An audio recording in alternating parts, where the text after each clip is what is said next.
Maraming butas po ako nakikita dun sa narrative ni Mayor GUO.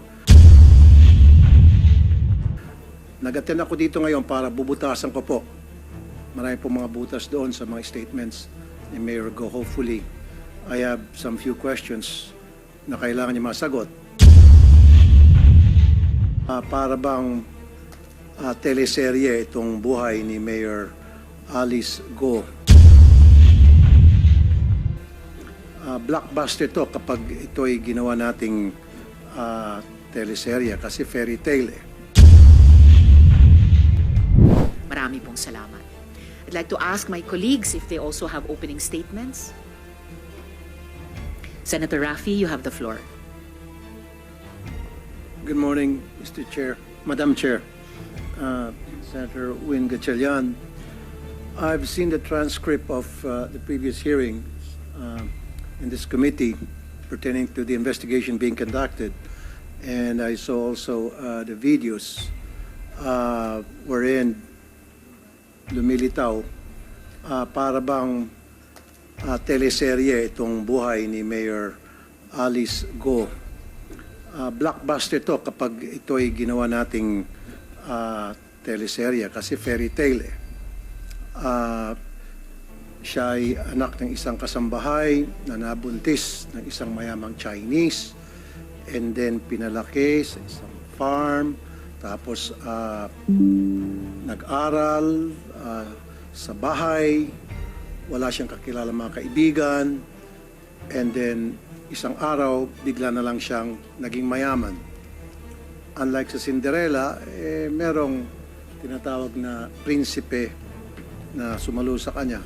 Dito, it seems to me that she did it on her own. Maraming butas po ako nakikita dun sa narrative ni Mayor GUO. Nag-attend ako dito ngayon para bubutasan ko po. Marami po mga butas doon sa mga statements ni Mayor GUO. Hopefully, I have some few questions na kailangan niya masagot. Kapag hindi niya masagot, doon makikita na meron po siya talagang itinatago. Hindi po kapani-paniwala. Marami din po ako, Madam Chair, na request sa committee na ito ipapatawag. Unang-una, ipapatawag po natin ay yung pong midwife na nagpaanak sa kanya. Pangalawa po, nung magpa-file siya ng rate registration, sino po doon kung saan siya nag-file ng rate registration ang tumanggap. Pangatlo po, Madam Chair, gusto ko pong patawag yung barangay chairman na kung saan nandun yung kanyang farm. Kasi syempre, if you have a farm and it's not a backyard farm, it's a commercial farm, you need to get a permit para ma-aprobahan yung farm na yon. You have to get a sanitation permit, etc. Nais ko rin pong patawag yung mayor na nag-endorse sa kanya na nag-last term na, and she was endorsed by that mayor to take his place.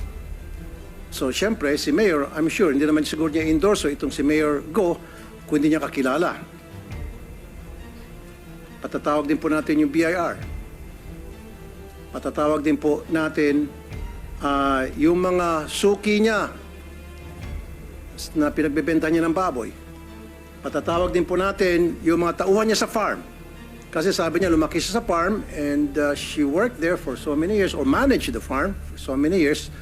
And of course, hindi naman niya pwede i-manage yung isang commercial farm all by herself. She has to have a lot of people. And who are those people? Hindi naman pwedeng sasabihin niya, hindi ko kilala yung mga taong yon. And of course, dapat marunong siya magkapampangan. Matanong ko lang muna, Mayor GUO, marunong ka magkapampangan? Magandang umaga po, Senator Raffy. Madam Chairman, Senwin, di takla mo po yung aking kapampangan po. Hindi klaro. Hindi po. Konti Kaunti lang po lang yung po. alam ko po. Konti lang po. Okay. Yun nga yun eh. Matagal ka sa Tarlac at nakahalubilo mo yung mga tauhan mo and all of these people that work under you, of course, they speak Kapampangan.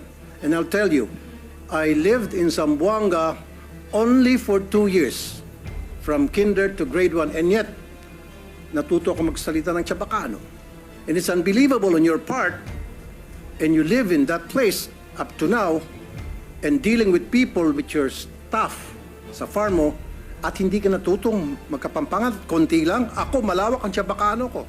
And I only live in Zamboanga for 2 years. At a very early age. In your case, from start hanggang ngayon, nasa Tarlac ka na ang primary language doon ay Kapampangan, and yet konti lang. That's unbelievable. That's very amusing. Tell it to the Marines, sabi pa nga nila. So mamaya po, Madam Chair, Yes, marami Sen. akong Rafi. katanungan na sigurado kong pagpapawisan itong si Mayor Go. Bigyan po natin siya ng tissue at saka panyo. Maraming salamat po, Madam Chair. Salamat, Sen. Rafi. And at the proper time, bago tayo mag-suspend ng hearing mamaya, iimbita nga ng chair sa ating COMSEC yung mga dagdag na resource persons mula po sa private sector, mula sa local government, sa mga national government agencies din.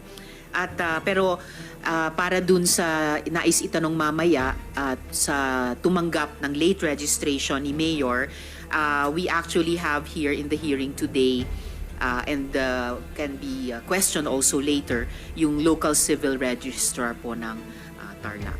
So salamat po sa opening statement. COMSEC, paki-acknowledge yung ating mga resource persons at pasumpain yung mga hindi pa nanumpa nung nakaraan.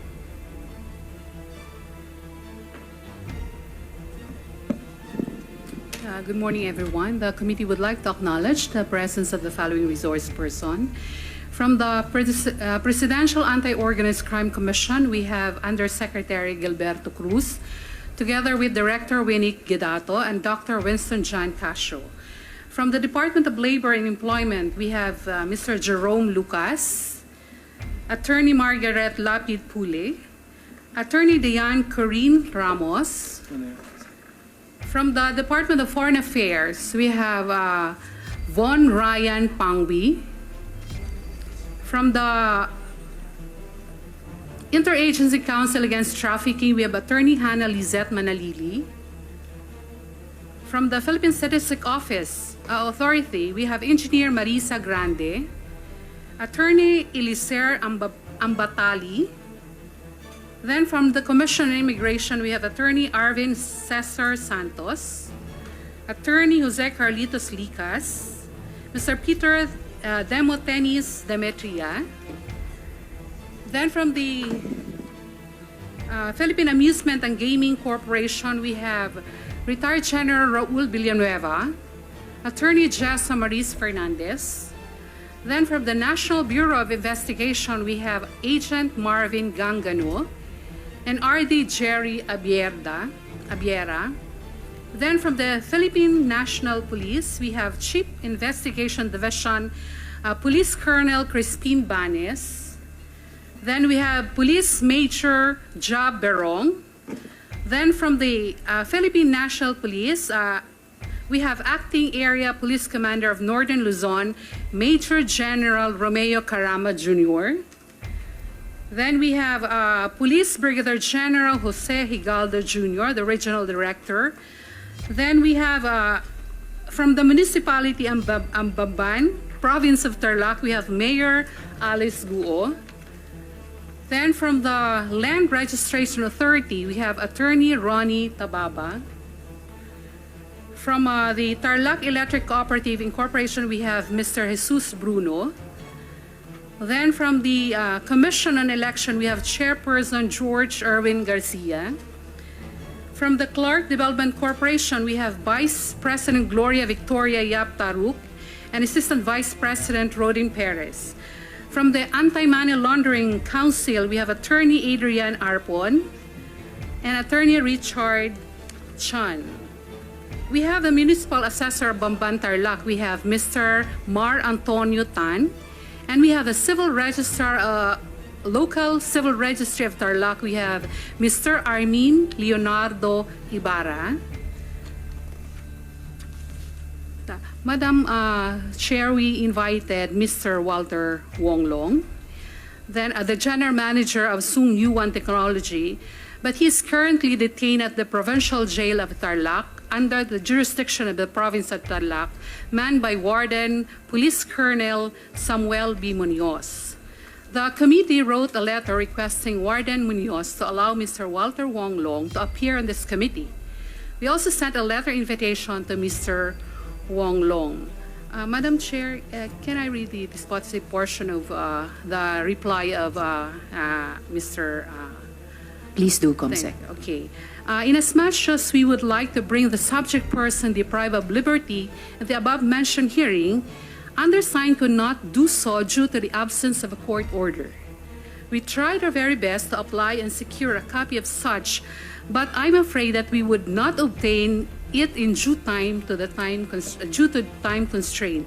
Further, be informed that movement of PDL outside the jail premises requires a court order, as this entails a lot of paperwork to be submitted to the provincial government for the approval.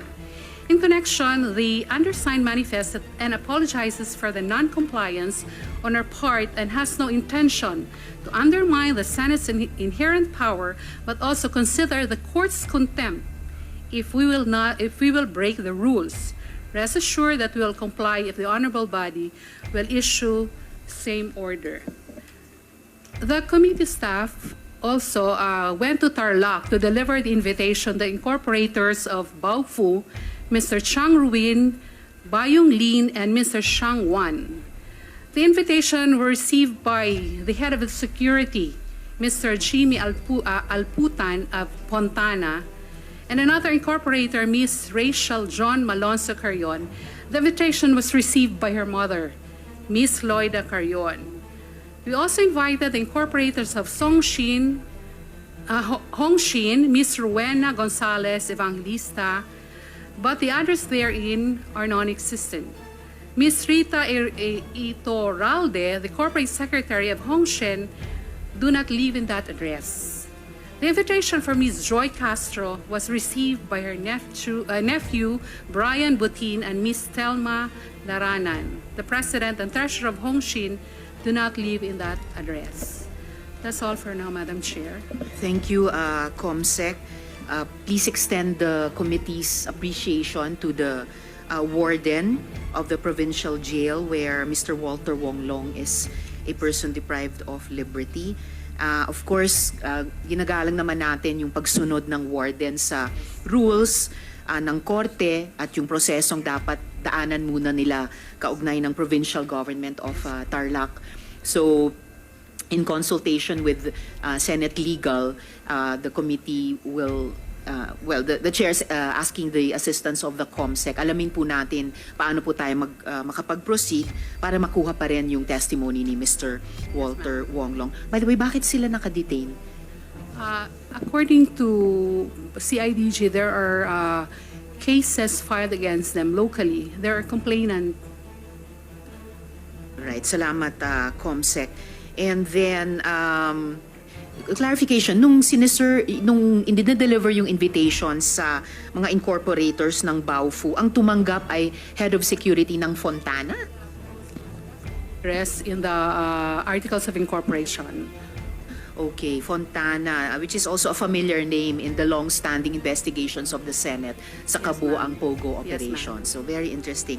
And then, the mother and daughter na naka-receive sa invitations, Carrion, that's also a familiar name in the current investigations of the Senate Committee on Women of POGOs, and even in connection, if I'm not mistaken, if I remember correctly, with the Baofu investigation in particular. And lastly, COMSEC, so yung mga dinedeliver na invitations sa mga personalities ng Hongsheng, those were non-existent addresses, or those persons were not truthfully living at the given addresses. So, parami yung mga bumibigat yung balanse ng hindi totoo sa totoo na sa mga dokumentong imi-examine ng komite. Salamat, COMSEC. Could you please administer the oath sa mga ngayon palang resource persons natin? May I request those who have not taken their oath during the last hearing to please stand up, raise your right hand, and repeat after me. I, please state your name. Do solemnly swear that I will tell the truth, the whole truth and nothing but the truth to this investigation. Thank you. You may now take your seat. Salamat, Comsec, at sa lahat ng resource persons. So, yes, Sen. Sherwin. Madam Chair, may I inquire from the committee secretary? I also move to invite several personalities, namely Jonathan Mendoza. He is the supposedly spokesperson for Zone U1. He actually came out in an article by Rappler. May I know the status of that invitation? We actually sent the invitation to him, but we did not receive any reply from them. Okay. And we also invited a person, I don't know if I'm pronouncing this correctly or the spelling is correct, Ji Chu Chan. He is allegedly the bridge between Mayor Alice Go and Hong Sheng. I Your don't Honor, know if that person is even... we were not able to trace the address of that person. Maybe we can request Mayor Alice Go to furnish the committee the whereabouts of that person and also the contact, since apparently she has been liaising with this person. And then you also mentioned that Mr. Walter Wong is currently a PDL. Nakakulong siya. And he was part of the raid that was conducted by PAOK. That's the reason why he is he's detained. Tama po ba, Yusek Gilbert? Can you confirm that? Yusek Cruz, please. Yes, Madam Chair. Thank you, Madam Chair. Thank you, Sen. Sherwin. And at the proper time, the chair would accept a motion from the good senator with regards how we can secure the participation of Mr. Mendoza in the hearings, if the good senator desires. And ito nga po, during the hearing, maitatanong din natin, kasama ng maraming tanong, no, kay Mayor Alice Guo, yung whereabouts ni Mr. Ji Shu Chan.